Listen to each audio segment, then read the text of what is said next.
Imagine beating your opponent without touching their life points, just watching their library disappear card by card. Welcome to the beautiful chaos of Mill. Today, I'm counting down my personal top 10 Mill cards that are still wrecking games in 2025. Hey everyone, welcome back to the channel. Just so you know, this list is based on my personal picks, what I've seen, played, and loved. So if you have your own favorites, drop your top Mill cards in the comments. I'd seriously love to see what crazy Mill combos you're cooking up. Starting us off is Jace, the Perfected Mind. Planeswalkers are usually value engines, but Jace is a full-on weapon for Mill. His X ability lets you control how hard you hit their deck, and if you're playing a control deck, Jace also fits right into that game plan. Plus, his other abilities to weaken enemy creatures with card advantage keeps your board stable while you grind their library away. Still a solid play even in today's faster meta. Coming in at number 9, Fractured Sanity. It's clean and efficient. Each opponent mills 14 cards for just 3 blue mana. And if you draw it late and don't need the full effect, you can cycle it to still chip away at everyone's deck while drawing a card. This kind of flexibility is huge in 20-25 mil decks, where tempo matters more than ever. At number 8, we have the OG Troublemaker, Altar of the Brood. Every time you drop a permanent, even just a land or a token, your opponents each lose a card off their library. In decks that spam permanents, this becomes death by 1,000 paper cuts. It's low cost, easy to set up, and still hilarious to watch your opponent panic by turn 3. The number 7 is Grinding Station, a personal favorite. It lets you sacrifice an artifact to mill, and then it untaps whenever another artifact hits your board. In 2025, artifact decks are faster and nastier than ever, making Grinding Station a repeatable engine that either finishes games outright or sets up disgusting infinite loops. Number 6 is one of the newer kids on the block, the Mind Skinner. It's perfect for modern mill decks that want constant pressure instead of just big, flashy spells. Each attack forces your opponent to lose cards, and it's built to survive longer than your typical fragile mill creatures. Super synergistic with the newer aggressive mill strategies popping up lately. Before we move on to the top 5, this video is powered by Dubby.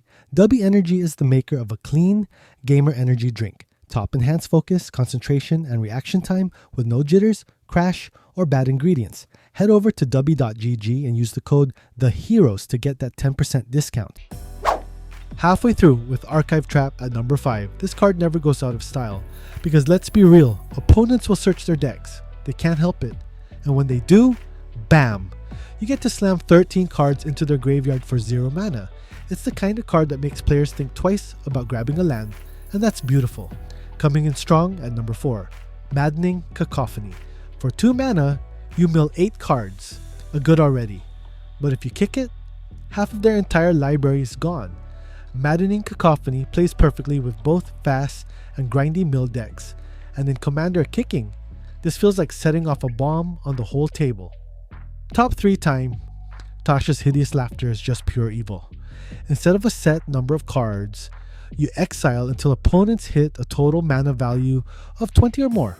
Low curve decks, aggro decks, they get absolutely annihilated. It's such a satisfying, brutal way to deal with fast decks while advancing your mill plan at the same time. Our runner-up, Mind Crank, one of the filthiest combo enablers in mill history. Every time someone loses life, they mill that many cards. And if you pair this with Duskmantle Guildmage or Bloodchief Ascension, you can create disgusting infinite loops that will drain your opponents out in one turn. It's sneaky, deadly, and still a top tier weapon in mill decks today. And finally, my number 1, Mesmeric Orb. Old but gold. Every time a permanent untaps, that player mills a card. Sounds innocent, right? Until you realize just how many things untap every turn cycle. Lands, creatures, artifacts, you name it. It absolutely drowns opponents in milling over time. And in 2025, it's still one of the nastiest passive engines you can drop by turn 2 or 3. And that's my personal top 10 mill cards for 2025. Again, this is just my opinion based on my playstyle and what I love seeing in the games. Now it's your turn. Tell me in the comments, what are your top mill cards? I seriously love reading your lists and ideas. If you had fun hanging out today, don't forget to like the video, hit that subscribe button, and smash that notification bell so you don't miss any more spicy MTG content. Thanks for watching, and remember, friends don't let friends keep full libraries.